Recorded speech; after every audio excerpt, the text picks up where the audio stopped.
I'm just going to ask some questions that like the audience is really desperate to know. I think a lot of people that have been fighting for Justin Baldoni and Wayfair and that side were frustrated seeing the statement that it didn't feel like an outright apology or something along those lines, like a dream statement where Blake would say, I am so sorry, Justin, and all Wayfair.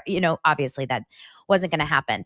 The coming up with that statement, is that like a negotiation back forth, back forth? I mean, what can you say about the statement? Is there anything you can say? I can say this.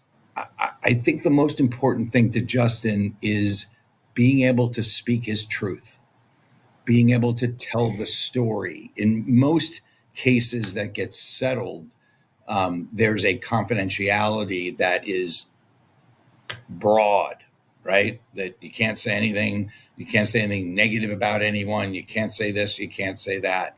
I think going into the settlement discussions and everything else, I think there were lines in the sand that Justin's always had. He's always wanted to be able at some point to speak.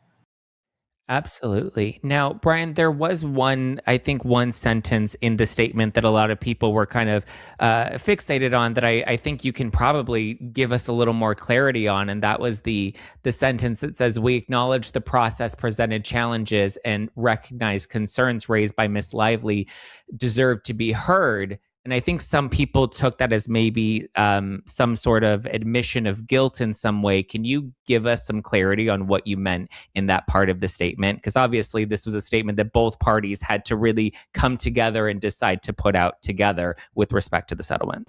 I can't really talk about that piece and the settlement itself, but I can tell you this. Justin has always felt that not just women, but all people should be heard, no matter what, and no matter what they're feeling. It's not inorganic to Justin to believe that people should be heard, for sure. And he stood for that, and he's like the real deal. He's like a sweet, loving, kind person. Like I'm not really sure what happened in childhood. Maybe I fell off my bike and lost that piece, right? But this guy is really cares and really matters, and that's part of the reason this was so tough, is because he's one of the good guys. He is. Ever notice how in celebrity lawsuits, both sides somehow claim they won? Well, the latest twist in the Blake Lively and Justin Baldoni legal war might be the most dramatic version of that yet, because just days after Blake Lively's team celebrated their settlement as a resounding victory, Justin Baldoni's attorney is firing back hard, calling the entire thing more nonsense. And now? The settlement that was supposed to end the chaos is creating even more headlines. Because according to Baldoni's lawyer Bryan Freedman, Blake Lively still demanding damages after the case was settled proves one thing: this fight is far from over emotionally, even if it may be legally winding down. Today, we're breaking down exactly what Freedman said, why Blake's legal team still wants money, the shocking NDA revelation, and why Baldoni's side believes the entire victory narrative is completely false. Let's get into it.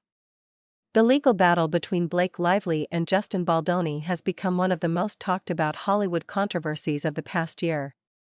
What started as behind-the-scenes tension surrounding the film It Ends With Us eventually exploded into lawsuits, countersuits, accusations, public statements, online backlash, and non-stop media coverage. And for months, fans wondered one thing: would this ever actually end? Well, technically, both sides announced a settlement earlier this month. But if you thought that meant peace, not even close. Because during a new interview with Entertainment Tonight, attorney Bryan Freedman made it very clear that he is not happy with how Blake Lively's team is framing the outcome. Especially after her attorneys publicly described the settlement as a major victory. Freedman didn't hold back. He called the latest legal motions from Lively's side more nonsense and suggested that the actress is trying to spin a loss into a public relations win. And honestly, that comment alone reignited the entire controversy online.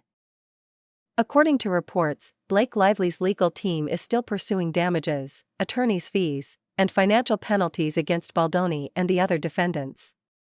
Why?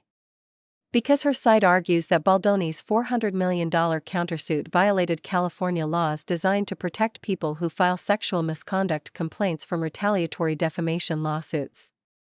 That's the key issue here. Lively's team appears to believe that even though the broader case was settled, they are still entitled to financial recovery tied specifically to those claims. But Bryan Freedman says this is being massively exaggerated. In the interview, he described the motion as something extremely standard in legal proceedings, not some dramatic courtroom triumph. And then came the line that instantly spread across social media. Freedman said, "When you want to parade around and call a loss a victory, this is your attempt to do so." Ouch. That statement alone completely changed the tone of the public conversation. Because suddenly, people weren't just debating the settlement anymore. They were debating who actually won. And that's where things got even more personal. Freedman didn't stop at criticizing the legal strategy. He also directly addressed Blake Lively herself. According to him, the reason she's continuing to pursue damages is because she allegedly refuses to take accountability. He said, "I think it's impossible for Ms. Lively to take responsibility for any part of her actions." That's a brutal statement coming from opposing counsel, and one that immediately fueled even more division online. Some people agreed with him and argued that both sides should simply move on. Others felt the comments crossed a line and made the situation unnecessarily personal. But regardless of which side people support, one thing is obvious. This settlement did not repair the public damage. If anything, it may have intensified it. And then came another huge revelation. During the interview, Freedman confirmed that there was absolutely no NDA signed as part of the settlement. That surprised a lot of people. Because in high-profile Hollywood disputes, non-disclosure agreements are incredibly common. They're often used specifically to stop both sides from continuing to discuss the details publicly. But according to Freedman, that never happened here. He stated that Baldoni and the other defendants would never agree to restrict their speech regarding the case. That means this story could continue unfolding publicly for a very long time. And honestly, that may explain why both camps still seem focused on shaping the narrative even after settling. Because without an NDA, the media war is still alive. Now here's where things become even more complicated. Freedman also claimed he has never seen anything like this in his legal career before. He referenced Blake Lively's legal team celebrating after allegedly losing multiple claims during summary judgment proceedings. And according to him, seeing someone lose numerous claims and still declare victory publicly was something he had never seen before. Again, another statement clearly designed to challenge the narrative that Lively came out on top. But beyond all the legal fighting, Freedman also made a point that honestly changed the emotional tone of the entire interview. He said the worst part of this entire controversy is that it overshadowed the actual message of It Ends With Us. Remember, the movie itself deals heavily with domestic violence and survivor experiences. That was supposed to be the heart of the project. But instead of conversations about the film's message, the public discussion became dominated by lawsuits, headlines, leaked details, accusations, and internet warfare. And according to Baldoni's side, that's the real tragedy here. Freedman even suggested that Blake Lively should publicly acknowledge the impact this situation has had on survivors who connected with the film's message. That comment sparked another wave of reactions online.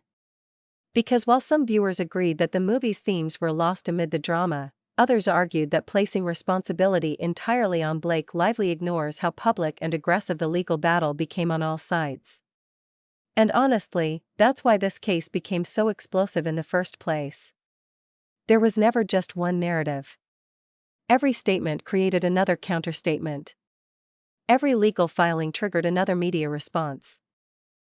And every attempt to end the controversy somehow created another chapter. Even the settlement announcement itself became controversial. When the legal teams announced the agreement on May 4th, the public statement sounded calm and diplomatic. Both sides emphasized wanting respectful workplaces and a more peaceful environment moving forward. On paper, it looked like closure. But now? That closure already feels fragile. Because if one side is publicly calling the other side's claims nonsense, while the other side continues pursuing financial penalties, it's clear the emotional tension hasn't disappeared at all. And that raises the biggest question of all. Can celebrity legal battles ever truly end once the internet gets involved? Because even when the courtroom drama slows down, the public opinion war keeps going. Fans choose sides. Clips go viral. Statements get dissected.